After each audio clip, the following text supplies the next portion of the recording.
ఆర్తధ్వని సిలువ ధ్వని వినువారి హృదయాలలో విజయధ్వని.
మత్తయి సువార్త 4వ అధ్యాయము 17వ వచనం. అప్పటి నుండి యేసు పరలోక రాజ్యము సమీపించి ఉన్నది కనుక మారు మనసు పొందుడని చెప్పుచు ప్రకటింప మొదలు పెట్టాను. మీరు గమనించి ఉంటారు అనుకుంటున్నాను నేను. యేసయ్య సేవా ప్రారంభము అనేది ఒక చిన్న సందేశం మనం తీసుకున్నాం. ఉపవాస ప్రార్థన అయిన తరువాత యేసయ్య సేవను ప్రారంభించారు. ఏ ప్రదేశాలలో ప్రారంభించారు? ఎక్కడి వారికి ఆయన యేసయ్య మొదటి దినాలు అని చెప్పుకోవచ్చు. ప్రతిదానికి ఒక ప్రారంభం అనేది ఉంటుంది కదా. అంటే యేసయ్య ఎక్కడ ప్రారంభించారు అనేది మీకు చెప్పడం జరిగింది. యేసయ్య ఎక్కడ ప్రారంభిస్తారు అనే దానికి ఒక బ్రహ్మాండమైన ప్రవచనము కూడా మనం చూసాం. ఆ ప్రవచనాన్ని మరచిపోవద్దు. యెషయా గ్రంథము 9వ అధ్యాయము 1వ వచనము నుండి అద్భుతమైన ప్రవచనం. అది ప్రవక్త నోట దేవుడు పలికించాడు.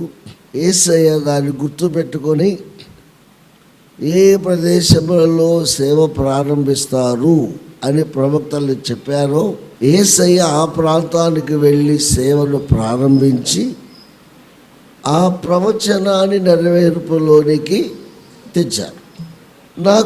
నేను దాదాపు యవ్వన ప్రాయములో 22-23 సంవత్సరాల కల్లా సేవలోకి వచ్చేసాను, లైన్లోకి వచ్చాను.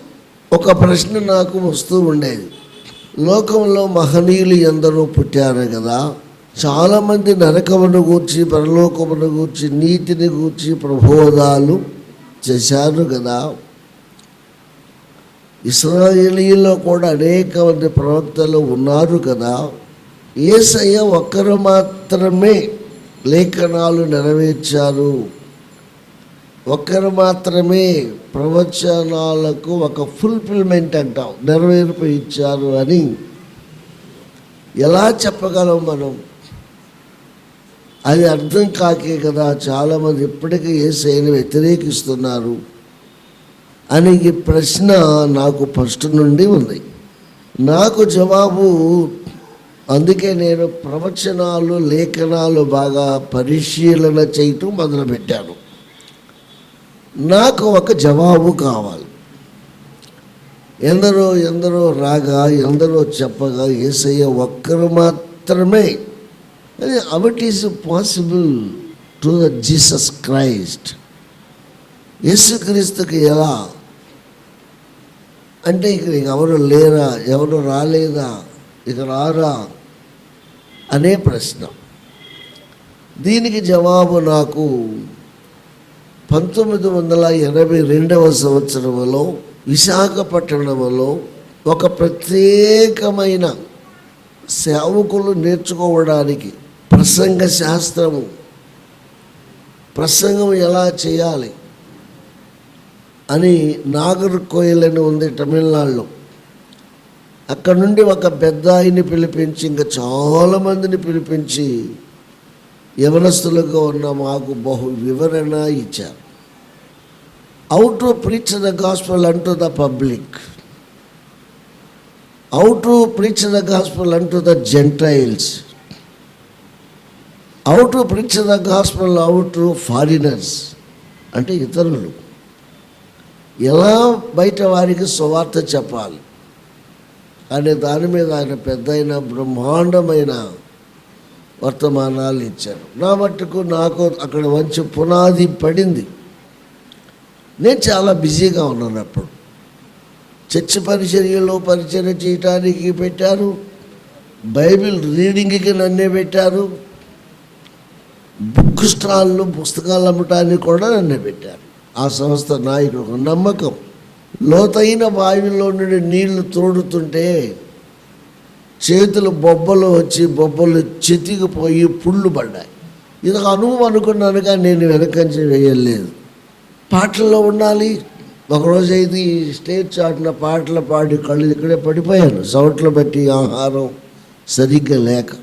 పాటల్లో ఉండాలి, మన బైబిల్ రీడింగ్ నేనే చదవాలి. ఇవన్నీ అయిన తర్వాత బుక్ స్టాళ్ళు కూడా నేను ఆ బుక్ స్టాల్లోనే మన మచిలీపట్నం సేవ చరిత్ర నాకు అక్కడ దొరికింది. ఆ బుక్ స్టాల్లో ఏంటి మచిలీపట్నం సేవ చరిత్ర ఇక్కడని చెప్పి చూస్తే ఆ బుక్ మొత్తం ఆ మీటింగ్లు అయ్యే లోపు దాన్ని నేను చదివేశాను. మచిలీపట్నం వారికి చాలామందికి తెలియదు మచిలీపట్న సేవ విషయాలు.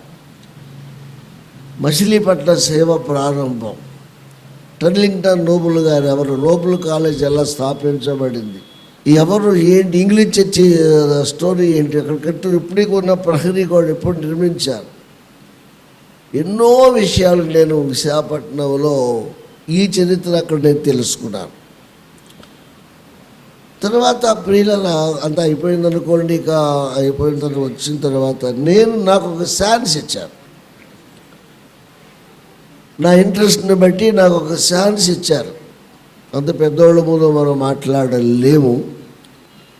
ఒక ఛాన్స్ ఇచ్చారు నాకు. బాగా కసితో, బాగా నిఘాతో, లేఖనాల పరిశీలనతో పౌలు గారు 3 ఏళ్ళు లేఖన పరిశీలన చేసినట్లుగా ఉంటే నాకు ఇచ్చారు. నేను తీసుకుంటమే ప్రవచనాలు, వాటి యొక్క ఫుల్ఫిల్మెంట్, ప్రాపసీస్ అండ్ దైర్ ఫుల్ఫిల్మెంట్, దానిని నెరవేర్చాడు యేసయ్య అని ఒక చిన్న ప్రసంగం చేశారు. వెంటనే అక్కడున్న యవనస్తులు వాళ్ళందరూ అప్పుడే 1982లోనే నాకు ఒక పేరు పెట్టారు. ఏంటో మీకు తెలుసా? పేరు పెట్టి శాస్త్రి అన్నారు. నాకంటే పెద్దవాళ్ళు చిన్నవాళ్ళు బాగా ఆశ్చర్యపోయారు. నువ్వు శాస్త్రివయ్యా అన్నారు.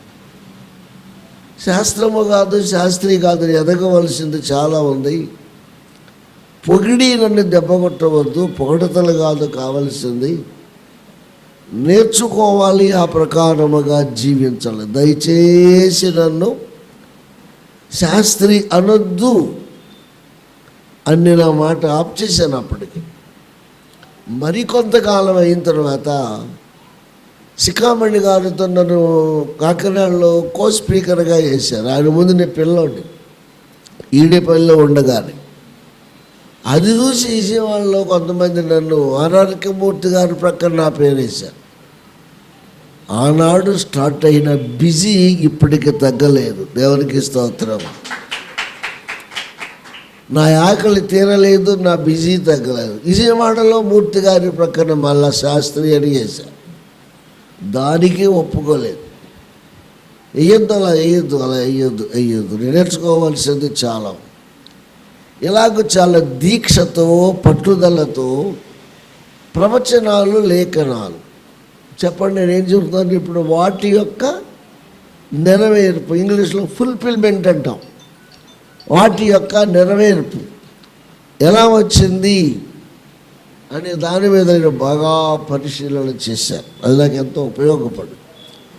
నా సర్వేలో, నా స్టడీలో యేసయ్య ధైర్యము కనిపించింది. అది నేనే. ఆ ప్రవచనము నెరవేర్చుటకు వచ్చిన వాడను నేనే అని బల్లగుద్ది చెప్పాడు యేసయ్య. అరే, నీకంటే ముందు చాలామంది వచ్చారుగా అన్నారు వీళ్ళు. వస్తే రావచ్చు, కానీ నెరవేర్చుటకు వచ్చిన వాడను నేనే. లేఖనాలు పరిశీలించకుండా, ప్రవచనాలు ఫుల్ఫిల్ చేయకుండా ఇంకెవరైనా ఉంటే, ఒకవేళ శాస్త్రాలు తెలిసినా, లేఖనాలు తెలిసినా, చదివినా, చెప్పినా, బోధించినా, వినినా, నేను నెరవేర్చడానికి వచ్చాను అని కష్టమైన నష్టమైన నిలబడి నెరవేర్చని వాడు యేసయ్యతో సమానుడు కాడు. మనకి నెరవేర్చే వ్యక్తి కావాలి. అప్పుడు నాకు బలమైన పునాది పడింది. యేసయ్యే నెరవేర్చారు. ఇక ఆయన తప్ప ఎవరు లేరు. మేము మొన్న విజయవాడలో మన సేవను ప్రారంభించాం. ఒక చిన్న వాక్యం చెప్పాను, ఆశ్చర్యపోయారు వాళ్ళు. అబ్రహామును తండ్రి అనకముందే నీవు తండ్రివి కదా, ఇశ్రాయేలు ఉనికి లేనప్పుడే నీవు ఉన్నావు కదా తండ్రి, నీవు తండ్రి అనుటకు అర్హుడవు కదా అని వాక్యాన్ని మొన్న నేను వివరిస్తే విశ్వాసులు ఆశ్చర్యపోయారు. ఎందుకు? అబ్రహాముతోనే పరిచయం, మూల పురుషుడు. తర్వాత అబ్రహాము, ఇస్సాకు, యాకోబులు, ఇశ్రాయేలుతోనే పరిచయం. యెషయా గ్రంథంలో ఉంది మాట, అబ్రహాము ఎవరో తెలియక ముందే నువ్వు దేవుడవు. దేవునికి మహిమ కలుగును గాక. ఈ వచనాన్ని వివరిస్తే వాళ్ళు ఆశ్చర్యపోయారు. ఆల్రెడీ విజయవాడలో సేవ స్టార్ట్ చేసాం. ఇక మనం వెళ్ళటమే. మంత్లీ వన్స్ వస్తారా, వీక్లీ వన్స్ వస్తారా? మన విశ్వాసులే. చాలా ట్రై చేసాం కానీ అందుకే ఎక్కడ కుదరలేదు. Already work started. Praise the Lord. Yesayya ద్వారానే లేఖనాలు నెరవేర్చబడ్డాయి. యేసయ్య ద్వారానే ప్రవచనాలకు ఒక పరిపూర్ణత వచ్చింది. కాబట్టి ఇంకొక యేసయ్య రానవసరం లేదు. ఇంకొక ఆయన కోసం ఎదురు చూడనవసరం లేదు. ప్రియులరా, యేసయ్య మాత్రమే. మీ గట్టి పునాది పడాలి. Praise the lord. ఇక్కడ మనం చదువుకున్న వచనములో యూదుడైన మత్తయి క్రైస్తవుడయ్యాడు. ఆయన చాలా అతి సామాన్యుడు, ఏదో సుంకపు గుత్తదారుడు. యూదుడయ్యుండి రోమిల దగ్గర చిన్న ఉద్యోగం చేసుకునే వ్యక్తి, సంపన్నమైన వాడు, సంపాదించాడు, బాగానే ఉంది. కానీ కఠినంగా వసూళ్లు చేసినట్లుగా కరుణామణి సినిమాలో చూపించారు. యేసు ప్రభు వారికి ఎవరు రిపోర్టు చేయలేదు. యేసయ్య తిరుగుతున్నాడు సేవలో. మార్కెట్ స్టార్ట్ అయ్యే సమయానికి ఈ వసూళ్ళు చేసే వాళ్ళు వెళ్ళే టయానికి యేసయ్య అక్కడికి వెళ్ళారు. మీరు చూసుంటారు, కరుణామయుడు. నేను ప్రతి బిట్టు స్టడీ చేశాను. Praise the lord. మీరు గుర్తుపెట్టుకోండి, మోదుకూరి జాన్సన్ అనే ఒక పుట్టు క్రైస్తవుడితో ఆనాటి వారందరూ కలిసి యేసయ్య చరిత్ర రాయించారు. ఆ మహానుభావుడికి బాల్యము నుండి వాక్యం తెలుసు కాబట్టి తిమోతిలాగా బ్రహ్మాండముగా రాశాడు. ఒక బ్రాహ్మణుడు యేసయ్యగా నటించాడు. తెలుగులో అంత మంచి యేసుక్రీస్తు గురించి సినిమా ఇప్పటి వరకు రాలేదు. వచ్చినా అంత గొప్పగా తీస్తారో లేదో మనకు తెలియదు. ఇంగ్లీష్లో మాత్రం ఉన్నాయి. కాబట్టి వినండి, అక్కడ ఇసిరి కొడితే కోడిగుడ్ల బుట్ట డబ్బులు ఇవ్వలేదని, పన్ను కట్టలేదని, ఈయన పద్మనాభం కట్టాడు దాన్ని. వెళ్ళి ఆ బుట్ట యేసయ్య కాళ్ళ దగ్గర పడింది. యేసయ్య ఏమలేదు, అలా చూశాడంతే. యేసయ్యను చూస్తూ ఉన్నాడు ఈయన మత్తయిని చూశాడు యేసయ్య. ఇరువురు చూపులు కలిశాయి. పరమగీతంలో ఉంది, నన్ను వశ్యపరుచుకుంటేవి సహోదరి ప్రాణేశ్వరి, ఒక్క చూపుతో నీవు నన్ను వశ్యపరుచుకుంటేవి అని పరమగీతంలో ఉంది. వెంటనే అట్లా చూపు పడింది. వెంటనే ఇక ఆ చూపు నుంచి ఈయన మత్తయి తప్పించుకోలేకపోయాడు. యేసయ్య ఒకే మాట, ఫాలో మీ. 2 పేర్లు మత్తయి లేవా, ఆయనకు 2 పేర్లు లేవి, ఫాలో మీ అంటే మాత్రం వదిలేసి యేసుక్రీస్తుని వెంబడించి గొప్ప దైవజనుడయ్యాడు. మత్తయి సువార్త క్రొత్త నిబంధనలో మొదటి పుస్తకాన్ని వ్రాసే ఘనత ఆయనకు దేవుడు ఇచ్చారు. Praise the lord. ఏమంటున్నాడు ఇక్కడ, ఏమి రాస్తున్నాడు అంటే, అప్పటి నుండి ఉపవాస ప్రార్థన అయిన తరువాత తిరిగి మళ్ళీ ఆయన వచ్చి కొన్ని ప్రాంతాలు వదలి, ప్రవచనములో ఏ ప్రాంతాలు దృష్టింపబడ్డాయో యెషయా గ్రంథం 9వ అధ్యాయం ప్రకారంగా ఆ ప్రాంతములకు వెళ్ళి అక్కడ చెప్పకుండా ప్రవచనాలు నెరవేర్చుటకు పూనుకున్నాడు యేసయ్య. అది సేవా ప్రారంభం. ప్రవచన నెరవేర్పుతో సేవను ప్రారంభించాడు. తర్వాత ఏమని బోధించాడు? ప్రాంతాలు మనం చూసాము. సబ్జెక్ట్ ఏంటి? స్థలాలు చూసాము, కరెక్ట్. సబ్జెక్ట్ ఏంటి? ఆ సబ్జెక్టు ఈరోజు ఇక్కడ మనం చదివాము. ఏమంటున్నాడు అంటే, పరలోక రాజ్యం, అప్పటి నుండి యేసు పరలోక రాజ్యము సమీపించి ఉన్నది కనుక మారు మనస్సు పొందుడని చెప్పుచూ ప్రకటింప మొదలుపెట్టాను. ప్రారంభ దినాలు, ప్రారంభ ప్రాంతాలు, ప్రారంభంలో ఆయన చేసిన సువార్త, ఆ సువార్తలో ఆయన తీసుకున్న సబ్జెక్ట్ ఎంత చక్కగా ఉంది. Praise the lord. దేనిని గూర్చి? పరలోక రాజ్యమును గూర్చి బోధించటం మొదలుపెట్టాడు. స్పష్టంగా ఉంది అప్పటి నుండి యేసయ్య. పరలోక రాజ్యమును గూర్చి ఇప్పుడు ఒక ప్రశ్న మన ముందు నిలబడుతోంది. యేసు ప్రభువారు శిష్యులకు చెప్పారు, ఆ తరువాత నశించుచున్న గొర్రెల యొద్దకే మీరు వెళ్ళండి, చేర్చుకుంటే ఆ ఇంటి వారికి శుభము కలుగును గాక అని చెప్పండి. చేర్చుకొనని ఎడల మీ పాదముల దుమ్ము అక్కడ దులిపేసి వెళ్ళిపోండి. ఆ తర్వాత ఏం జరుగుతుంది? వారు అనుకూలమైన వారైతే ఆశీర్వాదం ఆ ఇంట ఉంటుంది,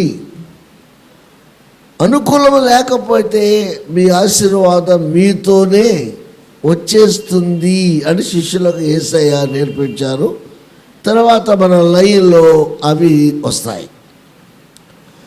కాబట్టి పరలోక రాజ్యము సమీపించిందనే మాటకు అర్థం ఏంటి? అన్నీ చెప్పలేను, కొన్ని వివరాలు మీకు చెప్తాను. పాత నిబంధన గ్రంథంలో అసలు పరలోకమును గురించి బోధించారా పాత నిబంధనలో చాలామంది ప్రవక్తలు ఉన్నారు కదా, చాలామంది ఉన్నారు కదా, బోధించారా? ఇక్కడ మనం ఒక విషయం తెలుసుకోవాలి. పాత నిబంధన 39 పుస్తకాలను యూదులు బోధించే విధానము వేరుగా ఉండేది,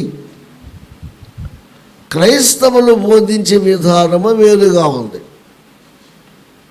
ఈ తేడా కూడా మీరు తెలుసుకోవాలి.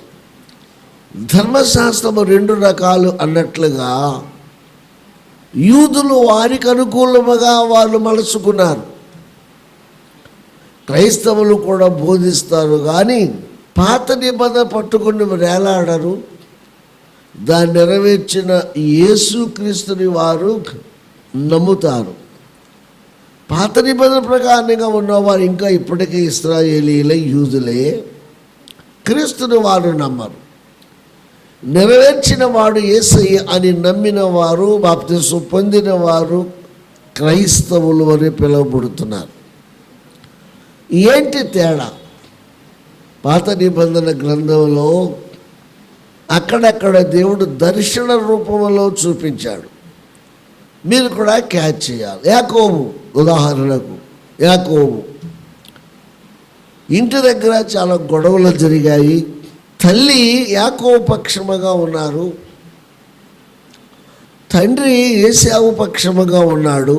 ఇస్సాకు తెలియకుండానే ఏశావు స్థానంలో వచ్చిన యాకోబుకు ఆశీర్వాదాలన్నీ ఇచ్చేశాడు.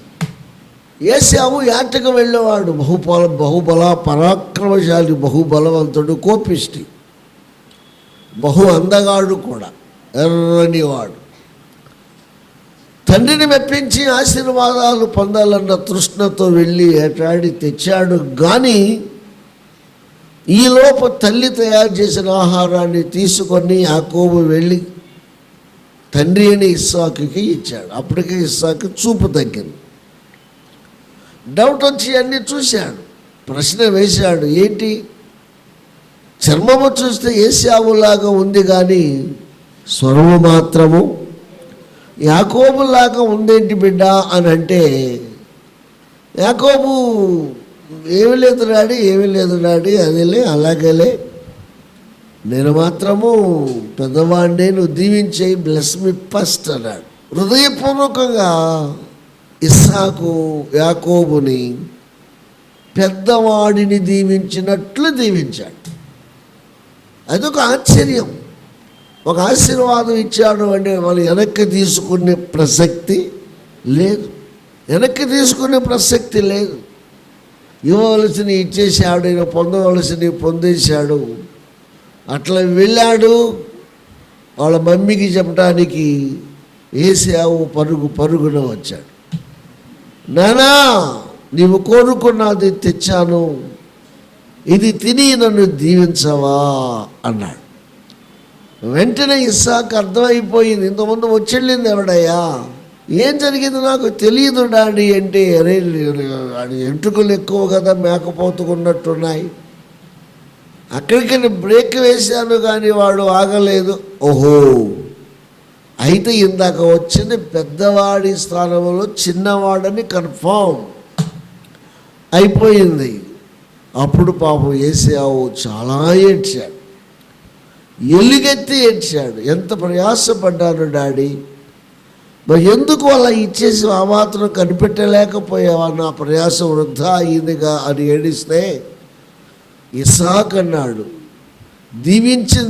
దీవించేదో ఇవ్వవలసిన ఏమో ఇచ్చేసాను, ఇక మళ్ళీ తిరిగి తీసుకునే ప్రసక్తి లేదు.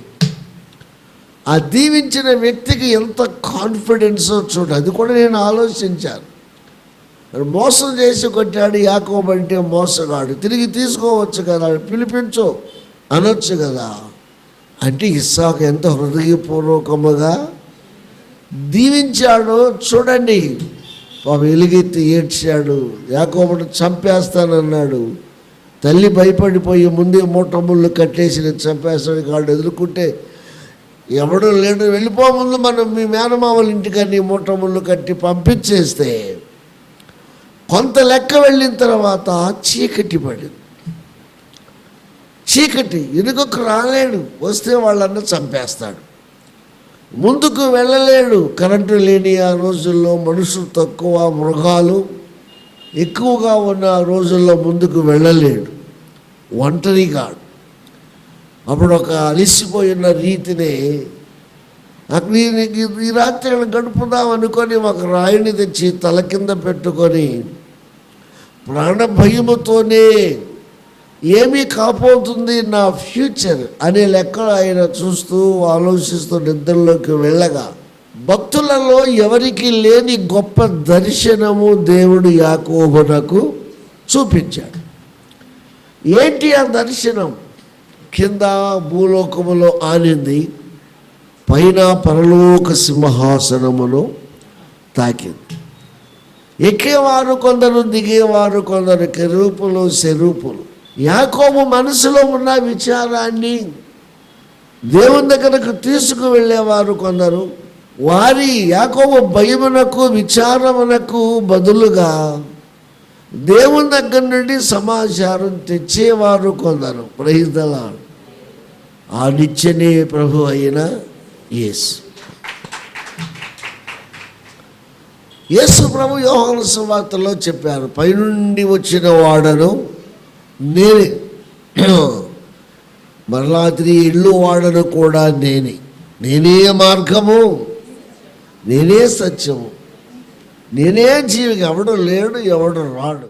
ఈ టీవీ కార్యక్రమాలు వేలాది మందికి ఆశీర్వాదకరంగా ఉంటున్నాయి కాబట్టి ఆ మాటలు మేము వింటున్నాము, సంతోషించి ప్రభువుని స్తుతించుచున్నాము. ఈ విషయంలో ప్రభువారు మిమ్మల్ని ప్రేరేపిస్తే మీరు కూడా ఈ రీతిగా ముందుకు వచ్చి సహాయపడాలి అని మనవి చేస్తున్నాము.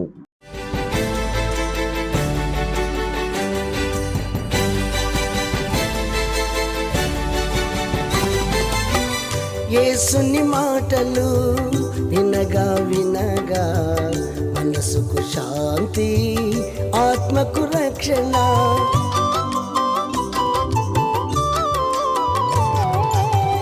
యేసుని మాటలు వినగా వినగా మనసుకు శాంతి, ఆత్మకు రక్షణ.